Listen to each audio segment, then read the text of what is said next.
如果你或者你身邊嘅親人今年啱啱好介乎45到70歲，聽我講一句勸，請你務必停低睇完呢條片，因為接下來我講嘅呢5件事會直接決定你下半生係享清福定係受活罪，甚至會影響你全家嘅財運同風水。喺片尾，老師仲會教大家一個老祖宗傳落嚟嘅守財化煞口撇，非常簡單，但係可以幫你鎖住晚年福報。大家一定要睇到最後。各位老友記，大家好，好多人同我講，老師啊，我捱咗大半世，終於供完層樓，仔女又出身，依家40幾、50歲或者退咗休60幾，終於可以唞下氣啦。我諗住下半生就係抱下孫，飲下茶，安享晚年㗎啦。如果你真係咁諗，覺得45歲之後就係踏入咗人生嘅安全期，我只能夠講，你對易經對因果定律真係一無所知。45歲到70歲喺我哋命理學同國學智慧嚟講，絕對唔係咩可以放鬆嘅階段，相反，呢個係人生最大嘅一個關口，係一個氣場同福報大洗牌嘅生死劫。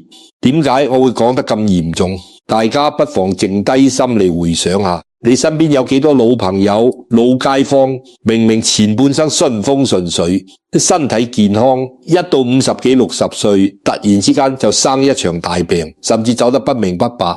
又或者本嚟辛辛苦苦儲落一筆安老嘅退休金，無啦啦因為信錯人買錯投資產品，或者冇底線咁幫仔女還債俾首期，搞到一鋪清袋，臨老先嚟食谷種，甚至搞到屋企家嘈屋閉，老伴反目，呢啲悲劇，你以為係偶然啊？你以為係黑氣？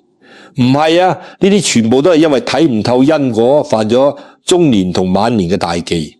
特別係台灣同香港嘅朋友，45到70歲呢個階段正係處於三文治嘅夾心階層，上有高堂要照顧下，有仔女要操心，有啲仲要幫手言順，面要完個孫又要面個仔。你以為自己係屋企嘅頂檔柱，係萬能卡嘅，其實係不知不覺間，你已經變成咗一部無休止嘅提款機同免費保姆。你日日提心吊膽，怕自己病，怕失業，怕仔女買唔起樓，結唔成婚，你要將自己所有嘅時間、金錢、精力，甚至健康，全部向外抌落去無底洞嗰度。呢種被親情更價嘅生活，你敢話自己過得開心？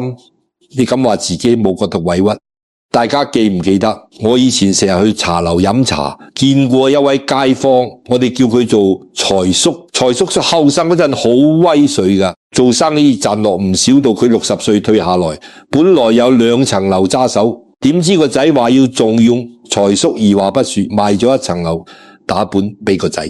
過2年個仔生意失敗，仲欠落周身債，財叔心軟，又將自住嗰層樓都攞去抵押，結果呢，而家70幾歲，兩父子租緊間100幾呎嘅屋，財叔仲要日日去執紙皮做看更幫補家計。最心痛嘅係個仔反而日日喺屋企怨天尤人，怪個老當初幫得佢唔夠，搞到佢失敗。各位老友記，呢啲悲劇日日都喺我哋身邊上演緊。點解會搞成咁？唔係財叔唔夠實個仔，而係佢犯咗因果大忌。佢以為傾家蕩產去幫仔女係父母無私嘅偉大，其實喺因果定律嚟講，呢啲叫愚痴。喺易經入面，由中年步入晚年卦象係應該由匡卦嘅自強不息向外擴張，慢慢轉向爻卦或者坤卦嘅退守內斂同包容天地萬物，都有佢嘅規律。春夏生長，秋冬收藏。你到咗秋天、冬天嘅年紀，仲係要學春天、夏天咁樣去衝、去爭、去強求、去操控身邊嘅人同事，呢個就係逆天而行。逆天而行，點會有好果子食？你越係向外強求呢，你生命嘅磁場就越容易漏財，你累積咗半生嘅福報就越容易被透支。如果你最近成日覺得心煩氣躁，夜晚眼光光等天光，明明冇買咩大件嘢，但係手頭硬係好緊，又或者同另一半同仔女講唔夠2句就起火，關係越嚟越差。大家聽好啦。呢個唔係更年期或者衰老咁簡單，呢個就係你生命氣場出現漏財漏福嘅先兆。你嘅福報正喺度一點一滴咁流失緊。點解有啲人晚年可以行步路都健步如飛，仔女孝順自己，又有閒錢去飲茶旅行，爽過做神仙，而有啲人就要望天打卦，受盡冷眼呢？分別就喺於醒水嘅人識得喺呢個45到70歲嘅黃金轉折期做好收同床嘅功夫。今日老師就同大家徹底拆解呢個生死劫。我總結咗5個生存法則，呢5件事你聽落可能會覺得好反常理，甚至覺得有少少自私，但係大道至簡，真理往往就係打破常規嘅。你只要做到呢5點，我包保你下半生可以將流失緊嘅福報全部鎖死，仲可以帶旺埋你成家人嘅風水。準備好未？大家深呼吸，放鬆心情嘅，我哋即刻入正題頭。接下來一堂課講第一件最重要，但又係全天下最多父母犯錯嘅事。各位老友記，我哋馬上進入第一個生存法則，亦都係全天下最多父母中招嘅一個死穴，就係錢。老師喺度大膽講一句，45歲打後，特別係退咗休嘅朋友，你手頭上嗰筆棺材本養命錢，就係你下半生嘅護身符，亦係你喺屋企保持尊嚴嘅唯一籌碼。記住我呢句說話，寧願做個孤寒嘅活神仙，都唔好做個傾家刀產嘅老好人。拒絕做提款機，千萬唔好傾家高產去為仔女填氹。好多台灣同香港嘅老友記聽見呢句話，可能心入面會有條刺。老師你講到咁絕，嗰啲仔女係我身上跌落嚟嘅肉，佢哋有困難，我做老豆老母嘅點可以見死不救啊？幫仔女買樓結婚唔係我哋做長輩嘅責任咩？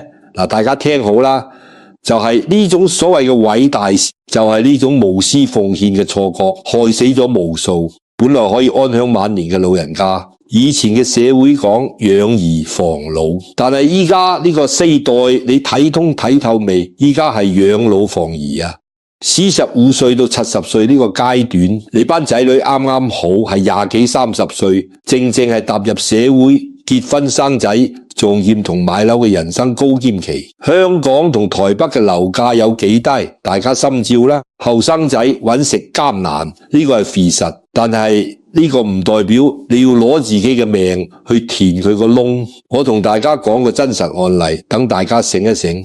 我有個舊客，我哋叫佢陳阿姨，今年60有5，住喺台北。陳阿姨前半生好慳家，同老公辛辛苦苦儲咗差唔多成1000萬台幣嘅退休金。本來兩公婆退咗休，得閒去下陽明山行山，去下飲茶，日子過得不知幾舒服。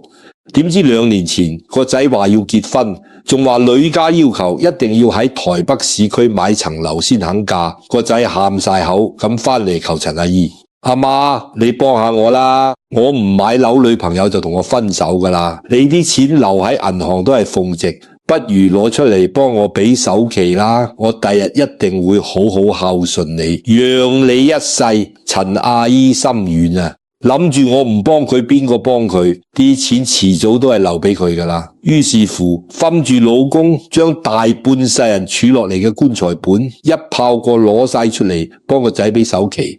結果呢，層樓係買咗，新抱都娶咗，但係個仔每個月要供樓，壓力大，根本冇多餘錢俾家用。陳阿姨最慘嘅係咩？大半年前，陳阿姨突然中風入院呢，需要一大筆錢做手術同埋後續嘅物理治療。老公急到成羅比洋蟻咁，打電話叫個仔攞錢救命。你估個仔點答？個仔喺電話嗰度話：老廖，我真係冇錢啊！每個月供樓已經月光族，依家老婆仲大咗肚，邊度有錢俾阿媽做手術呢？不如阿媽去公立醫院排隊慢慢等啦。各位老友記，陳阿姨喺病床上面聽到呢番話，眼淚流到枕頭都濕晒，嗰種心痛，嗰種絕望，真係慘過中風。呢個就係傾家窩產幫仔女嘅下場。你以為你俾咗錢，仔女就會感激你？錯啦！你將自己嘅腦底挖空到，你有咩頭暈身熱？你連自救嘅能力都冇夠。病床前無孝子呢句話唔係話仔女天生衰格，而係現實生活嘅壓力根本唔容許佢哋做孝子啊！喺易經同因果定律嚟講，陳阿姨嘅悲劇係必然會發生嘅。點解？第一，易經有個卦叫損卦，講明損己益人係要睇情況嘅。如果你連自己嘅根基都損埋去盲目滿足仔女嘅渴望，呢個叫大凶。你連自己個地基都拆咗成間屋，一定冧。第二，喺因果上嚟講，每個人出世都要自己要食嘅苦，有自己要行嘅路。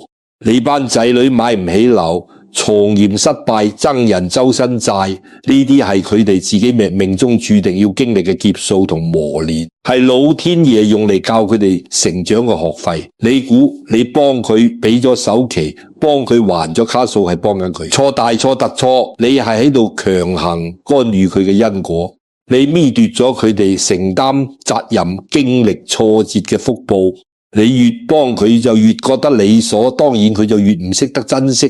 你養出一個巨嬰，最終反噬嘅一定係你自己。萬般帶不走，唯有業隨身。你幫佢頂咗個苦果，老天爺就會將呢個惡業算落你嘅頭上。所以好多老友記一幫完仔女傾家撈產，自己就馬上行衰運，唔係生大病就係惹官非，呢啲就係因果報應嘅。所以45到70歲嘅你哋聽老師一句限，守住你嘅老本就係守住你嘅風水。由今日開始學識自私少少，仔女問你借錢投資唔借，叫你幫手俾首期話冇錢，要學識扮窮。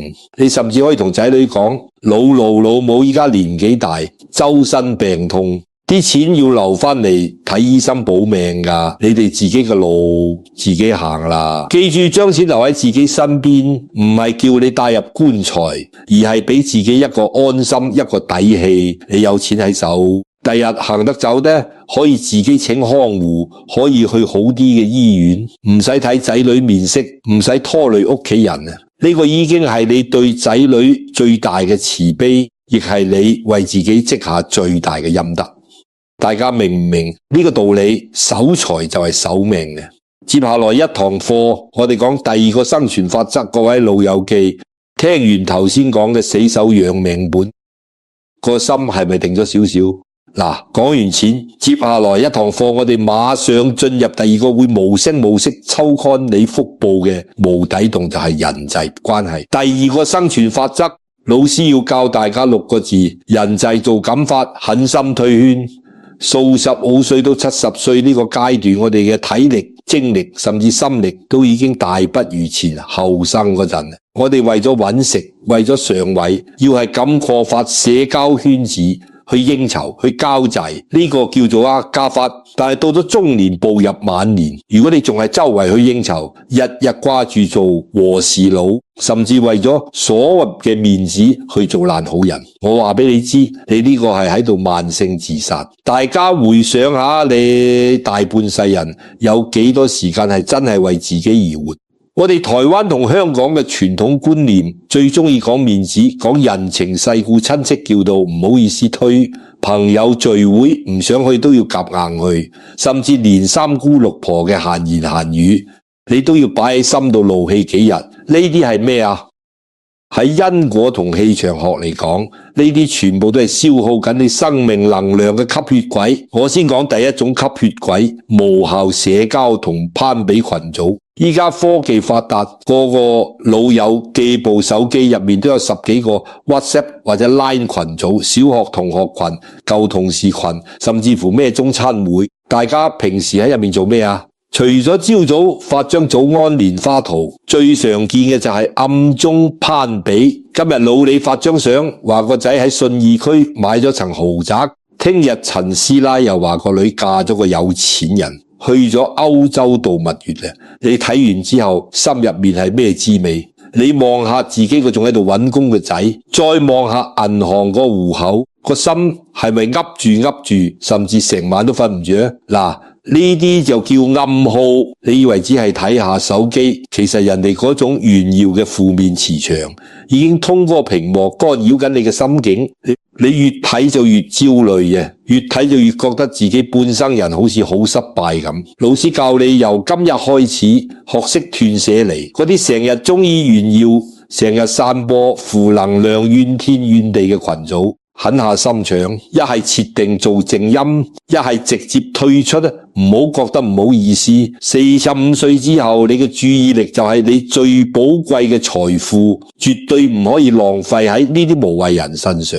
再講第二種，亦都係最攞命嘅吸血鬼，冇底線嘅親戚同自錢黨。有啲親戚平時過年過節連個電話都冇過，一打嚟就係喂，表哥啊，我最近盤生意周轉唔靈，或者個仔要出國留學差少少，你借住10萬8萬嚟應下急啦。好多老友記死要面，又或者覺得親戚一場唔借，好似好衰咁，於是乎打住念皮充潘子借咗出去。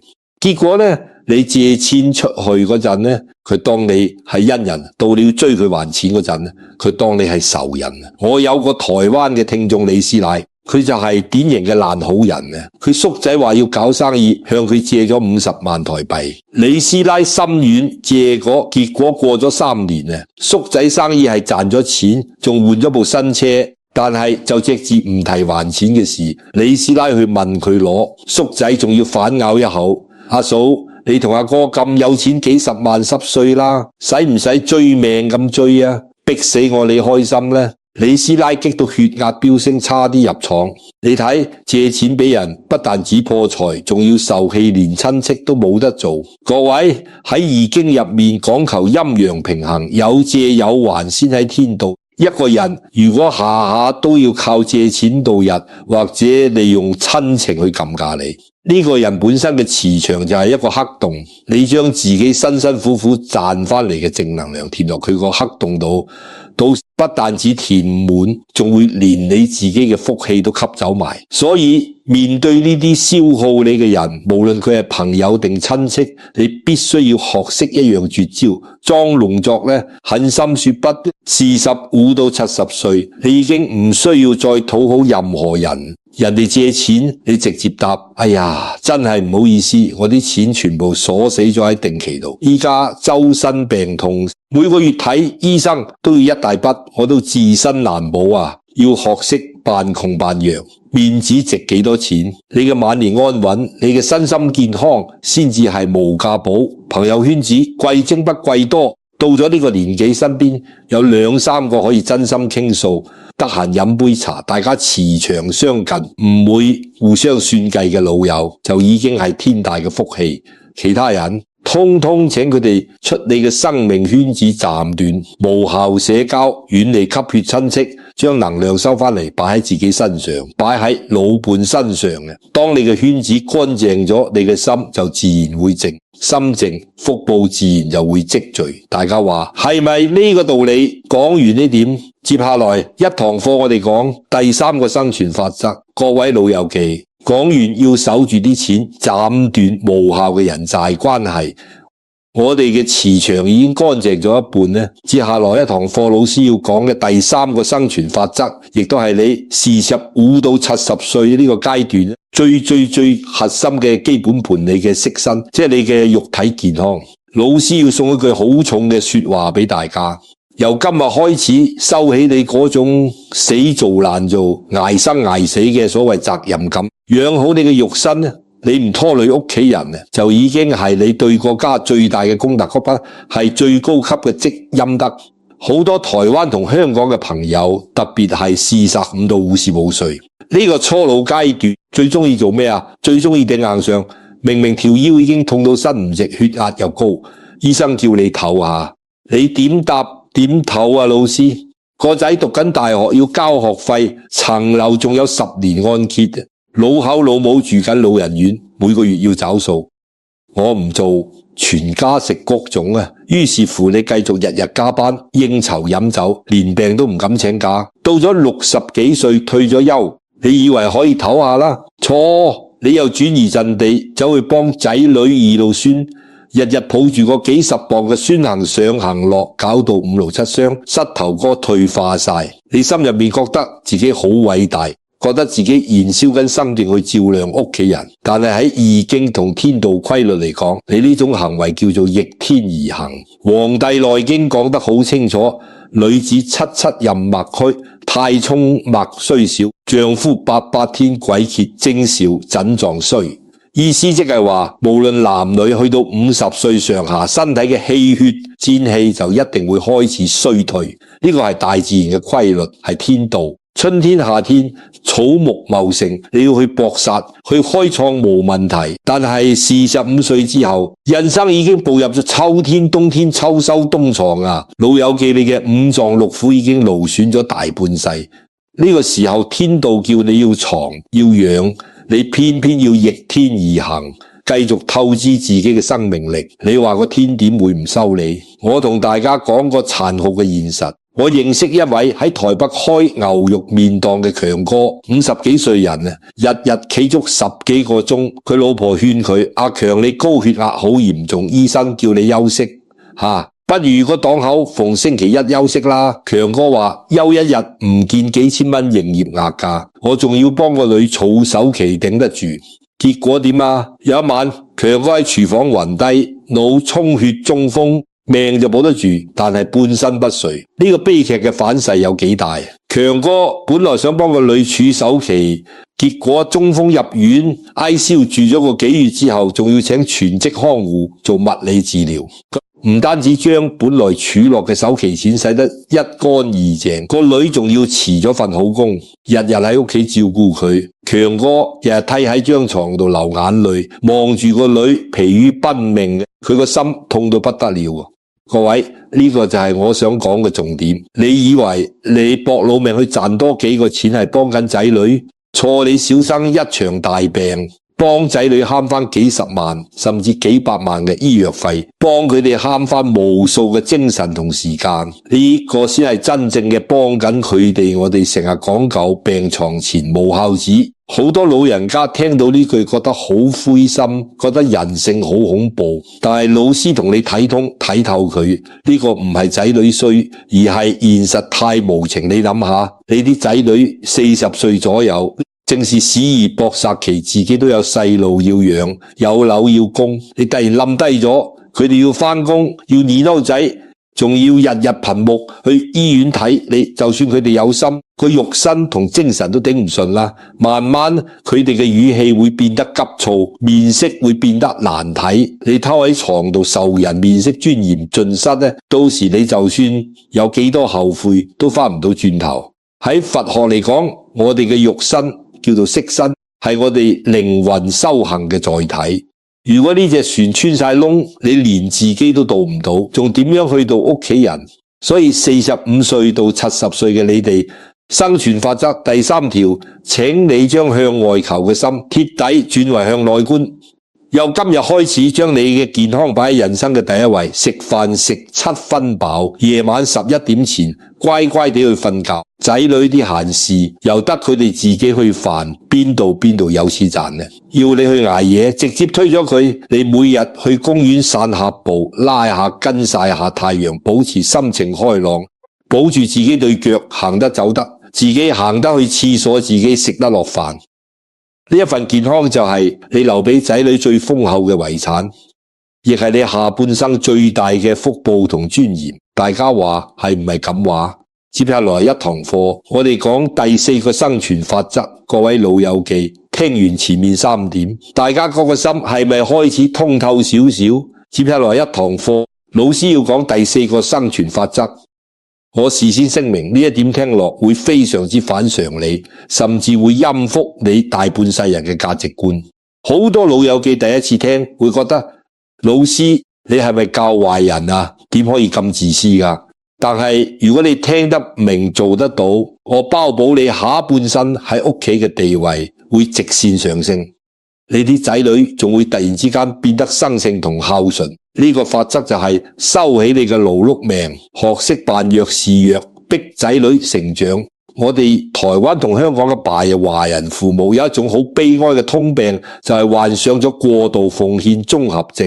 你哋由時5歲開始睇住嗰啲仔女出嚟社會做嘢，結咗婚，生埋孫，你哋個心硬係唔安樂，覺得後生仔辛苦，於是乎大包攬，將自己變成咗屋企嘅全職無薪高級工人，每日天未光就去街市霸位買最靚嘅餸，晏晝嗰度學校接孫放學，返到屋企洗衫掃地，夜晚煮埋9大燴，等仔女放工食。仔女放工返到嚟鞋都唔脫，就爭喺梳化度滑手機打機。你呢？你仲喺廚房嗰度身水身汗洗緊碗。如果有一晚啲湯淡咗少少，或者啲衫洗遲咗，仔女仲要黑面發脾氣。阿媽，你搞咩啊？咁小事都做唔好，你個心鬱唔鬱結啊？你捱生捱死，周身骨痛，換嚟嘅唔係感恩，而係奉旨。佢哋覺得你做呢啲嘢係理所當然嘅，因為你叻啊嘛，你搞得掂啊嘛。喺易經同陰陽學說入面，呢個世界係講求能量守同陰陽互補嘅一個家庭嘅磁場，就似一個太極圖。如果做父母嘅你表現得太強勢、太能幹、太過無私、陽氣太盛，咁你嘅仔女就自然會退化，變得依賴懶散、無責任感、陰氣極盛。你越叻，你啲仔女就越廢。你將佢哋應該經歷嘅磨練、應該承擔嘅家庭責任，全部搶晒嚟做，你其實係剝奪緊佢哋成長嘅機會。我有個聽眾黃師奶，60幾歲喺屋企就係一個女鐵人。有一次佢真係頂唔順，發高燒燒到39度，拋咗喺床度起唔到身。你估屋企變成點？個仔同新抱完全亂晒坑，雪櫃冇嘢食。啲孫餓到喊，兩公婆為咗邊個請假，任頭孫喺度大吵大鬧，個仔仲要走入房怨黃師奶，阿媽你早唔病遲唔病，偏偏今日病，你搞到我哋而家踢晒腳啦。黃師奶流住眼淚打電話俾我，問我點解會咁，我同佢講，黃太，呢個就係你平時做得太多嘅報應，你從來唔俾機會佢哋去承擔，佢哋點會識得體用你嘅辛苦？老師今日教大家一個破局嘅絕招，老子道德經入面講得最透徹嘅智慧，柔弱勝剛強，45到70歲，你要開始學識退位讓賢，學識扮弱裝病嗌辛苦。由聽日開始唔好再做萬能爬。如果個仔叫你幫手執房，你要摸住條腰話，哎呀，阿媽條腰骨退化，痛到身唔直，你自己執啦。如果新抱話今晚想食大閘蟹，你要話，哎呀，阿媽今日頭暈暈，企唔到咁耐廚房，不如你哋今晚叫外賣，或者你哋落廚煮個麵俾阿媽食啦。如果仔女想將個孫揼俾你全天候照顧，你要狠下心腸。老母年紀大，血壓高，味道唔掂咧，最多禮拜6日幫你睇半日。平時你哋自己請保姆或者自己諗辦法啦。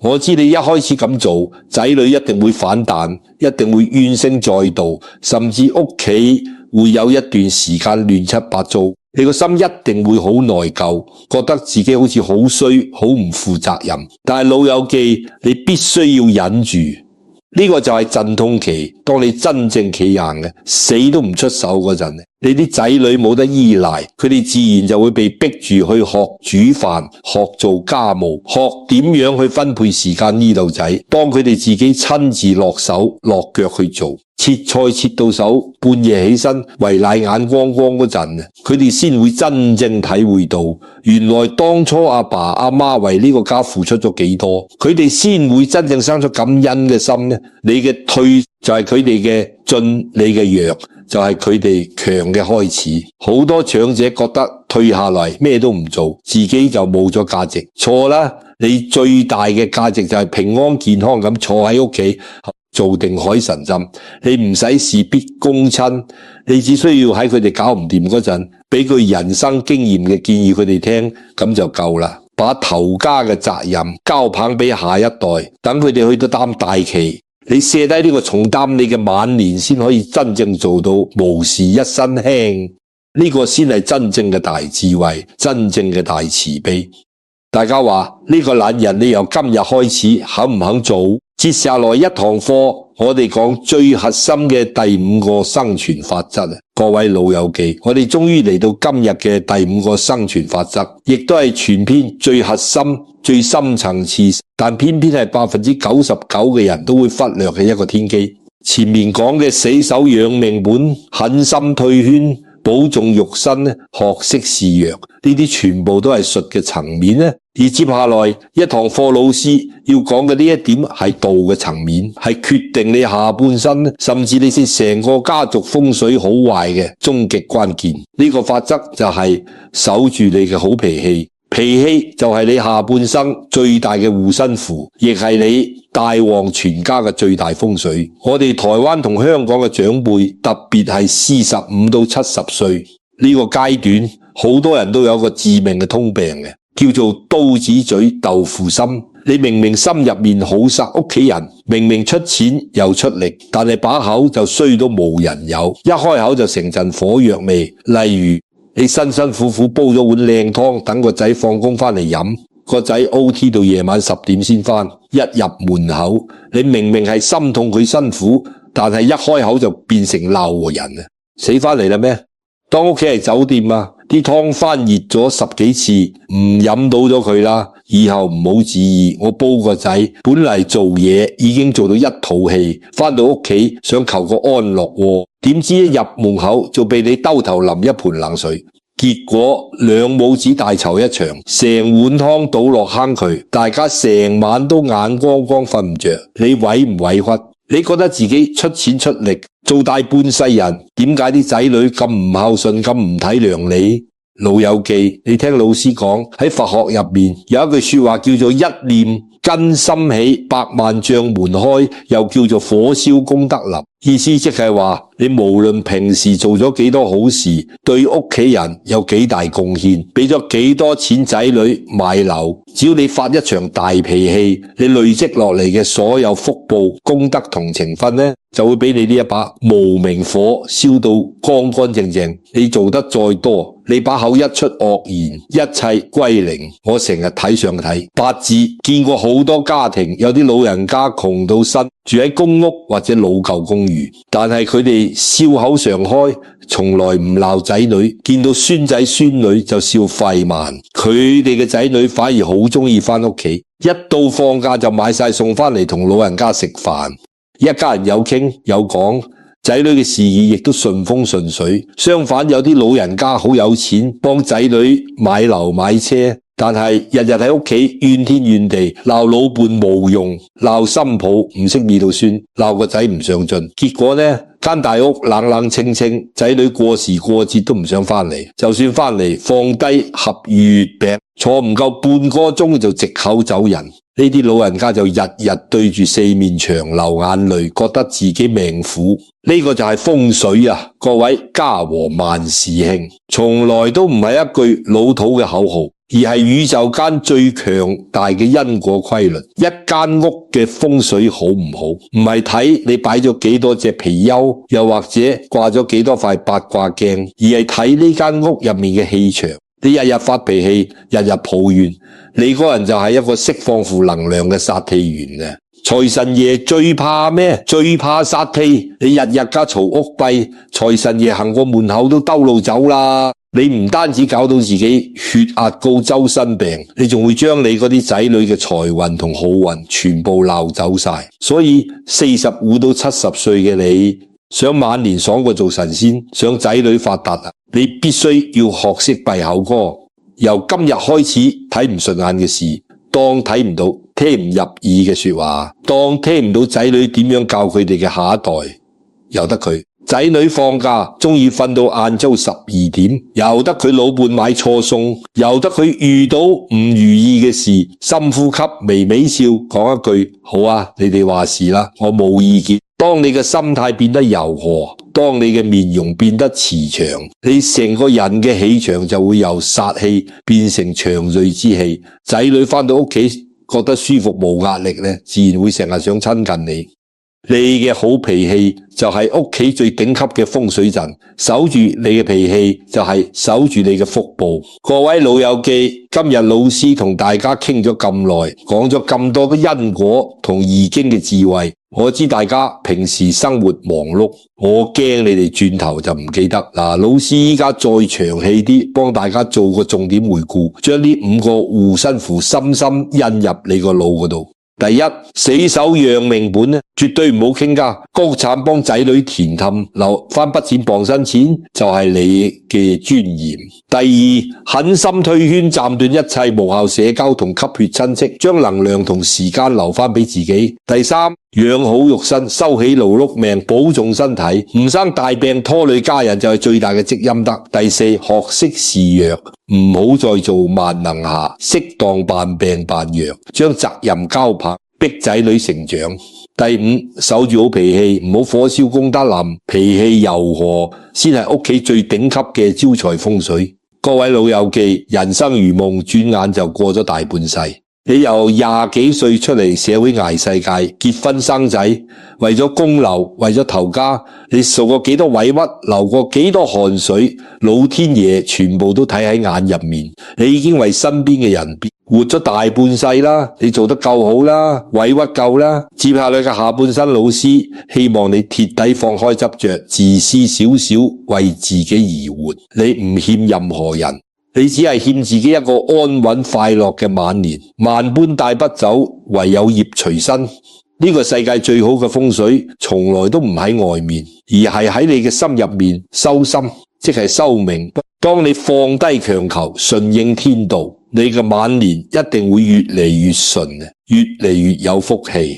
嗱，如果你覺得老師今日講嘅呢番話對你有少少啟發，或者解開咗你心入面嘅一啲結，老師喺度邀請大家做一個積福嘅動作，請你依家動動手指，俾個 like 呢條片，撳埋訂閱。最重要嘅係，麻煩你喺下面嘅評論區打出放開執着，迎接好運呢8個字。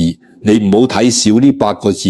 當你喺評論區打出嚟嗰一刻，你就等於喺呢個道場點咗一啖名。呢個就係一種強大嘅善念共振，你嘅善念會反彈返去你自己同你屋企人身上，幫你擋災化煞，迎接好運。同時，老師強烈建議大家將呢條片轉發俾你嘅老伴或者身邊45到70歲嘅親戚朋友，用贈人玫瑰手有餘香嘅心態去提醒下佢哋。